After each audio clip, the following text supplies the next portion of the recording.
Friends, இப்போ நம்ம பார்த்துட்டு இருக்கிறது குபேர மூலிகை திரிங்க.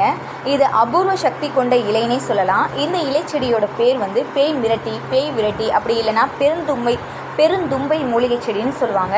குபேரருக்கு ரொம்பவும் பிடிச்ச மூலிகை செடின்னே சொல்லுவாங்களாங்க. இந்த செடியில் இருக்க இலையை வந்து பச்சையாகவே பறித்து நம்ம தீபம் போடலாங்க. அது எரியிற தன்மை கொண்டது தான் அந்த இலை. இந்த இலையை உலர்த்தியும் நம்ம விளக்குக்கு வந்து திரியாக பயன்படுத்தலாம். இந்த இலையில் வந்து நம்ம குபேர தீபம் ஏற்றணும் அப்படின்னா நமக்கு எல்லா செல்வ வளமும் பெருகுங்க. இந்த இலையில் நம்ம தீபம் ஏற்றுறதுனால நம்ம வீட்டில் இருக்கக்கூடிய பில்லி, சூனியம், ஏவல், கண்திஷ்டி பிரச்சனை, தொழில் தடை பிரச்சனைகள் மற்றும் அனைத்து விதமான தீய சக்திகளும் அகன்று லட்சுமி கடாட்சம் பெருகும்னு சொல்லுவாங்க.